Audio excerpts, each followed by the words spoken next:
Bonjour et bienvenue sur Algomus. Aujourd'hui nous allons parler des tests unitaires. Après une première vidéo sur les tests où nous avons fait un petit peu un tour d'horizon de tous les tests qu'il existe, nous avions vu que les tests unitaires étaient en fait la première marche au niveau des tests. C'était un niveau de test qui incombait principalement aux développeurs eux-mêmes et qui pouvait se faire parallèlement d'un développement. Ou alors nous avions vu que dans la méthode de Test Driven Development, TDD en fait, ces mêmes les tests prenaient la primauté par rapport au développement. On essayait de mettre en place des cas de test qui étaient ensuite résolus par un développement à venir. Donc aujourd'hui, nous allons parler plus précisément des tests unitaires. Donc les tests unitaires, je vous le rappelle, c'est des tests qui veulent isoler un bout de code, une fonction, un objet, qui l'isole vraiment des interactions qu'il peut avoir avec les autres composants de notre solution. Et on va essayer de chercher, en isolant, de voir un petit peu si, de manière autonome, ce bout de code fonctionne correctement. Donc on ne cherche pas à voir quelles pourraient être les interactions entre les différents modules de notre projet. Ça, c'est quelque chose qu'on verra dans le test d'intégration. Là, on est vraiment on isole une partie et on voit déjà si cette partie seule, si cette fonction seule, fonctionne déjà correctement. Donc essayons de voir comment est-ce que l'on peut mettre en place un test unitaire. Donc un test unitaire, c'est le premier niveau de test. C'est par là qu'on commence. On essaie de tester bout par bout, pièce par pièce, et comme ça permet que quand on remet des pièces à disposition d'autres développeurs dans l'équipe, même en environnement de test, eh bien, on sait déjà qu'il y a une certaine fiabilité dans le code que l'on vient de livrer. On sait que le code fonctionne correctement indépendamment de son environnement, et ensuite, on peut voir si, au moment où on le réintègre dans l'environnement, eh bien, les interactions se passent bien. Ça permet aussi de voir en fait qu'on ne récupère pas tous les problèmes au même niveau à partir du moment si on teste entièrement à la fin. On pourrait se dire par exemple on développe pendant des semaines, voire des mois, et on teste tout à la fin. Le problème de ce genre de choses, c'est qu'on va se retrouver avec tous les problèmes d'un seul coup. L'intérêt des tests unitaires, c'est justement de travailler sur quelque chose de beaucoup plus petit, d'essayer d'isoler les problèmes en avance, en amont, et de les corriger rapidement pour ne plus les avoir par la suite. Donc les tests unitaires vont s'articuler le plus souvent autour d'une fonction, d'une méthode, d'un module ou d'un objet. Et on va chercher à l'isoler des interactions qu'il peut avoir avec le reste de la solution. Un exemple de test unitaire, tout de suite, on va le voir avec une fonction racine carrée. On peut imaginer qu'on a écrit une fonction racine carrée qui nous donne la racine carrée d'un nombre. Donc elle prend en paramètre un nombre, et elle retourne un autre nombre qui est la racine carrée du nombre en paramètre. On sait que racine carrée, par exemple, doit se baser toujours sur un nombre qui est supérieur ou égal à 0. On ne peut pas avoir la racine carrée d'un nombre négatif. Donc qu'est-ce qu'on pourrait tester dans ces cas-là? Eh bien, sur la valeur du paramètre, déjà, on pourrait tester sur notre fonction racine carrée, est-ce que si je lui donne un paramètre positif, est-ce qu'il me redonne la bonne racine carrée? Est-ce que si je lui donne la valeur 0, il va bien me renvoyer 0 aussi? Et que va-t-il se passer si je lui donne un caractère négatif? Est-ce que je vais avoir un plantage ou est-ce que je vais avoir un traitement propre d'une anomalie? Est-ce que la fonction vérifie d'abord quel paramètre je lui fournis ou est-ce qu'elle lève une exception? Quel mécanisme elle utilise pour finalement me transmettre l'information que le paramètre était mauvais? On pourrait aussi se baser sur la valeur du signe de retour. On sait que la racine carrée, le retour de la racine carrée, est toujours un nombre positif. À partir du moment où racine carrée nous renverrait un nombre négatif, c'est qu'il y aurait probablement un problème dans la fonction. Et là, on ne se base pas, si vous voulez, sur on se base plutôt sur une propriété du retour plutôt que sur la valeur du retour. Alors, peut-on penser à un test qui utiliserait une valeur aléatoire comme paramètre? Une question intéressante à laquelle on va essayer de répondre. On imagine donc que nous avons à notre disposition une fonction racine carrée. Je vais écrire tout ça en pseudocode, qui va prendre une valeur et qui va donner une valeur de retour qui est la racine carrée de ce nombre. Ok. On a vu qu'il était très facile de dire par exemple si racine carrée de 25 par exemple est différent de 5, alors écrire problème. là, on a un problème sérieux, une erreur. Puisque normalement, la racine carrée de 25 devrait être 5. Si la valeur retournée par racine carrée de 25 est différente de 5, alors on a un problème. Ça pourrait être un test. Maintenant, la question est de dire, est-ce qu'on pourrait tester un paramètre aléatoire? Donc, je vais utiliser un nombre n dans lequel je vais stocker une valeur aléatoire. Je la prends positive ou nulle, puisque je sais que la fonction racine carrée ne fonctionne pas. Comment est-ce que je pourrais tester, du coup, maintenant, racine carrée de n, par exemple? Comment je pourrais la tester pour voir si ma fonction est une erreur ou pas? Je rappelle que dans n, on peut avoir n'importe quelle valeur positive. Et bien là, encore une fois, on a la possibilité d'utiliser les propriétés de la fonction racine carrée en disant tout simplement que, eh bien, si le résultat ramené par racine carrée multiplié par le résultat multiplié par racine carrée, ou alors simplement de dire puissance 2, si je mets racine carrée au carré, eh bien je devrais retrouver quelque chose qui soit n. Hein, puisque n, si je passe par la racine carrée, je vais obtenir racine de n, et racine de n fois racine de n, ça devrait me redonner n. Et donc cette possibilité me permet de tester de manière aléatoire la fonction racine carrée. Donc pourquoi est-ce que je veux tester avec un nombre aléatoire? Eh bien tout simplement parce que si je teste avec un nombre aléatoire, ça veut dire qu'à chaque fois que je refais le test, eh bien je le fais avec une autre valeur, et donc je fais des tests différents.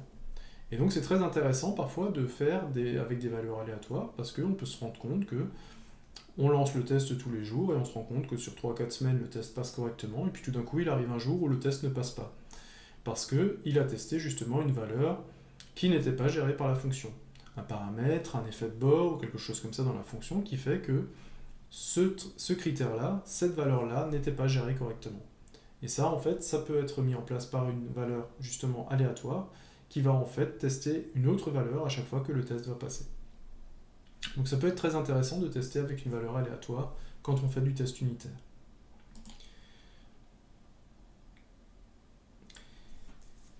On va essayer de voir comment est-ce que l'on peut trouver qu'une fonction est erronée. Donc on va essayer de le comprendre très vite. On m'a demandé d'écrire une fonction qui retourne un intitulé en fonction du paramètre.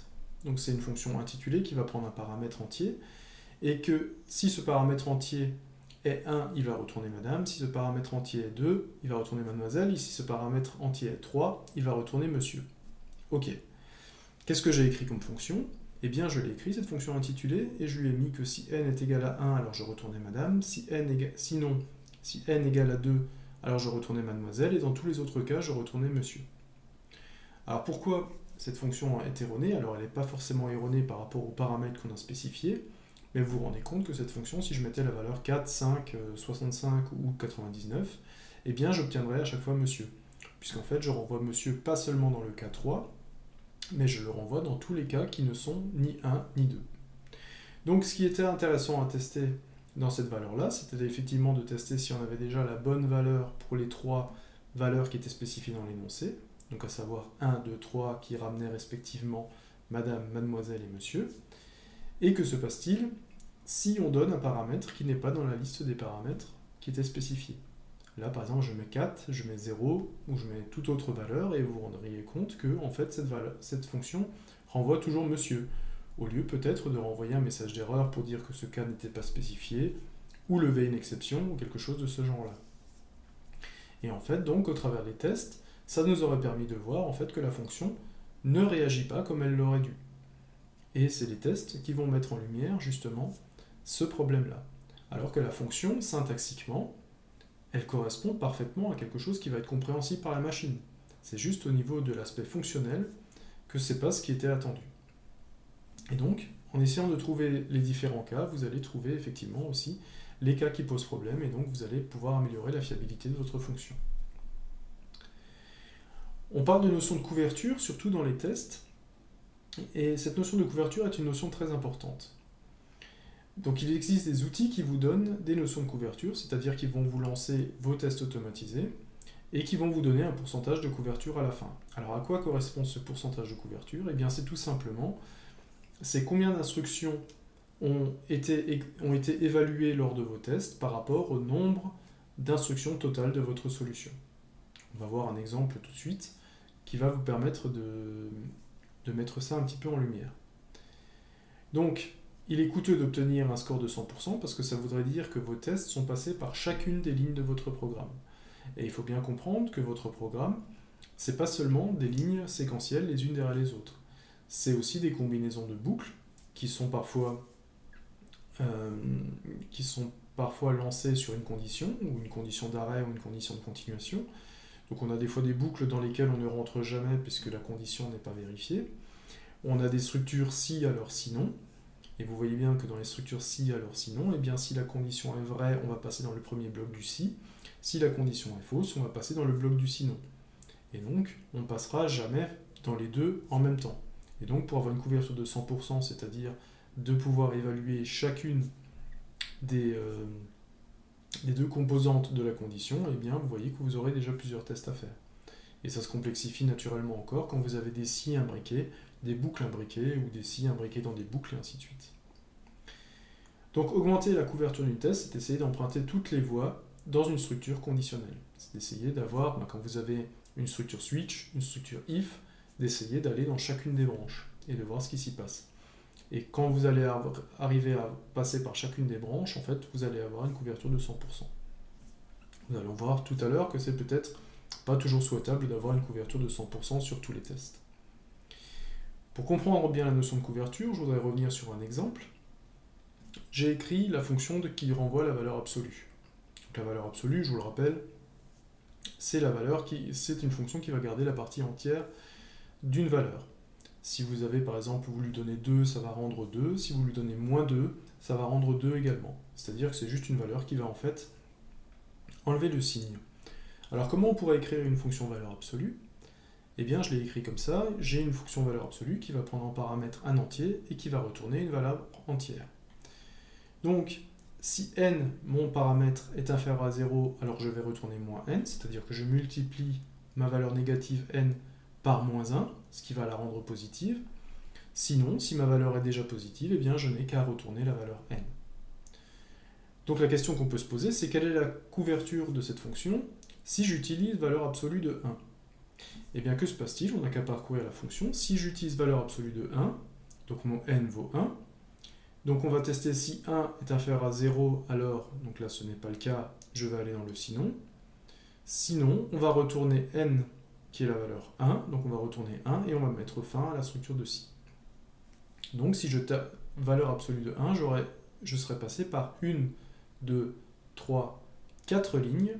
4 lignes sur les 5 que comporte ma fonction valeur absolue, donc je suis à 4/5, donc je suis à 80% de couverture en utilisant la valeur absolue de 1.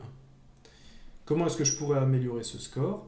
Eh bien, je pourrais améliorer ce score en faisant un deuxième test qui testerait une valeur négative, puisqu'une valeur négative permettrait de tester la dernière ligne qui n'a pas été testée par valeur absolue de 1, à savoir retour de moins n. Et donc, avec deux tests, un qui comparerait une valeur positive et un avec valeur absolue d'une valeur négative, j'aurai une couverture de 100%. Et donc, vous voyez que même déjà sur cet exemple très simple, à chaque fois que vous avez un if, vous multipliez par 2 le nombre de tests qu'il faut pour pouvoir passer dans chacune des branches. Donc si vous avez des if imbriqués dans des if, eh bien ça va multiplier par 2, vous aurez 4 tests à faire, et ainsi de suite, 8, 16, 32, 64, et ainsi de suite. Chaque fois que vous avez un embranchement à faire, vous avez deux voies, vous multipliez par 2 le nombre de tests. Donc ce qui peut être intéressant de faire également au niveau des tests unitaires, c'est pas forcément de se fixer uniquement sur la valeur retournée par une fonction, mais c'est parfois aussi sur la propriété d'un objet ou d'une structure de données qui est retournée par une fonction. Ce qu'on a essayé de faire jusqu'à maintenant, c'était toujours de comparer par rapport à des valeurs fixes. On a essayé par exemple que la valeur absolue de 2, eh bien, elle nous rende bien 2, et la valeur absolue de moins 2, elle nous rende 2 également. Donc là, on s'est vraiment basé sur des valeurs, on a comparé valeur à valeur. On se rend compte aussi que quand vous avez des structures un petit peu plus complexes, comme des tableaux, des vecteurs, ou ce genre de choses, eh bien, en fait, il y a des notions de structure aussi, des informations de structure. Vous avez la taille d'un tableau qui peut rentrer en ligne de compte. Vous avez le fait que le tableau soit trié ou pas, qui peut être une propriété aussi intéressante. Et donc, les tests de propriété permettent de se baser justement sur les propriétés de ces structures et plus seulement sur son contenu. Et cela, ça permet de faire des tests sans fixer des valeurs prédéfinies. Donc on revient sur la notion de remplir des variables avec des valeurs aléatoires, et d'exécuter des tests différents à chaque fois qu'ils sont faits. Et encore une fois, ça c'est une notion très importante. À partir du moment où vous remplissez des tests avec des valeurs aléatoires, et bien à chaque fois que vous les lancez, vous faites un test différent. Et à chaque fois, vous pouvez même mettre une boucle autour pour faire autant de tests différents que voulu. Et donc à chaque fois que vous faites un test différent, vous testez un autre scénario, vous testez un autre jeu de paramètres, et en fait vous vérifiez que votre fonction est bien, en fait, renvoie bien le résultat pour un grand nombre finalement de critères différents. Je vous propose directement de voir un exemple avec le tri d'un tableau pour voir comment est-ce qu'on peut finalement baser notre test unitaire sur des propriétés. Donc, imaginons comment on peut tester une fonction de tri dans un tableau. Je vais reprendre cet exemple dans mon notepad. Donc on a une fonction de tri qui va se bâtir sur un tableau et qui va renvoyer un tableau trié. Ok. Donc on ne va pas faire le corps de la fonction de tri. Si les algorithmes de tri vous intéressent, j'ai pas mal de vidéos sur ma chaîne qui vous expliquent les différents algorithmes de tri et comment résoudre ce genre de problème. Là on va estimer que la fonction de tri existe et que je peux l'utiliser. Donc ma première question, c'est de dire comment peut-on tester cette fonction avec des valeurs fixes?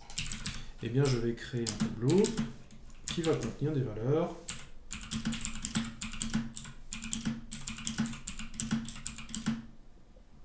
Voilà. Qui va contenir des valeurs entières. 1, 5, 6, 8, 3, voilà, des valeurs entières. Et donc, je vais vouloir trier. Je vais avoir un tableau trié qui va prendre finalement, qui va appeler la fonction tri sur mon tableau 1. Et si je veux vérifier finalement par rapport à des valeurs que mon tableau est trié, eh bien il me suffit de faire un tableau 2 qui va reprendre les mêmes valeurs que le tableau 1. Cette fois-ci je les ai triées, donc 1, 3, 4, 5, 6, 7, 8, 9, voilà, je pense que j'ai toutes les valeurs. Donc j'ai repris toutes les valeurs du tableau 1 et je les ai triées. Et donc à partir du moment où le tableau trié est la version triée du tableau 1, il suffit que je vérifie si mon tableau trié est différent de mon tableau 2, alors j'ai créé une erreur. Voilà, tout simplement. Donc là, j'ai utilisé vraiment des valeurs fixes, j'ai vérifié que mes deux tableaux sont vraiment identiques. On va voir qu'il peut y avoir peut-être une meilleure solution à faire. Comment on pourrait tester également la valeur de retour sur comment est-ce qu'on pourrait déjà essayer de voir une propriété de la structure? Eh bien, une propriété de la structure serait par exemple de voir la taille du tableau. En effet, la taille du tableau ne devrait normalement pas varier entre le tableau initial et le tableau trié. Effectivement, les éléments ont été réorganisés, mais normalement, si le tri s'est fait correctement, on ne devrait pas avoir de différence au niveau de la taille. Ça aussi, c'est quelque chose qu'on pourrait commencer à trier. C'est de dire, par exemple, si la taille de table triée est différente de la taille de table 1, alors j'ai un problème. Là, j'ai plus besoin de valeur. Je vérifie simplement que j'ai pris mon tableau avec des valeurs aléatoires. Cette fois-ci, je peux mettre des valeurs aléatoires dedans. Je ne suis même plus obligé de mettre fixe. Une valeur aléatoire. Et je trie mon tableau table 1. Et je vérifie que la taille du tableau trié est bien exactement la même que la taille du tableau table 1 initial. Sinon, ça veut dire que j'ai rajouté des valeurs ou alors que j'en ai oublié. Dans les deux cas, c'est fâcheux parce que c'est plus les valeurs que j'avais à trier initialement. Ok. Donc là, on a trié une propriété du tableau, et on voit qu'en triant la propriété du tableau, on n'est plus obligé de comparer des valeurs entre elles. Alors comment est-ce qu'on pourrait tester encore, aller un petit peu plus loin, et de tester la propriété que le tableau, en fait, il n'a pas seulement une taille qui est identique, mais il a aussi des éléments qui sont triés. Eh bien, en fait, on se base tout simplement sur la propriété du tableau trié. Et la propriété du tableau trié, qu'est-ce qu'elle dit? Elle dit en fait que chaque élément du tableau est plus grand que l'élément qui le précède et est plus petit que l'élément qui le suit. Tout simplement. Vous pouvez prendre les Dalton dans Lucky Luke, c'est exactement la même chose. c'est que chacun des frères, en fait, est plus grand que son petit frère et est plus petit que son grand frère. Et ainsi de suite. Et comme ils marchent toujours l'un derrière l'autre, en fait, ça fait toujours un tri. Ok, on n'a qu'à écrire ça. Comment est-ce que ça s'écrit? Eh bien, on va parcourir notre tableau pour i de 0 à taille du tab trié moins 2. Alors, pourquoi je mets moins 2? Parce que je vous rappelle que les indices d'un tableau, en fait, déjà partent toujours de 0. Et donc, si vous avez un tableau de 5 éléments, eh bien, les indices de ces éléments sont 0, 1, 2, 3, 4. Donc, le dernier indice d'un tableau est toujours la taille du tableau moins 1. Mais cette fois-ci, j'ai mis moins 2. Alors, pourquoi j'ai mis moins 2? Eh bien, tout simplement parce que je veux comparer un élément par rapport à l'élément qui le suit. Et donc, par définition, le dernier élément qui a un élément qui le suit, c'est l'avant-dernier élément, puisque le dernier élément n'a plus un élément qui le suit, puisqu'il est le dernier élément du tableau.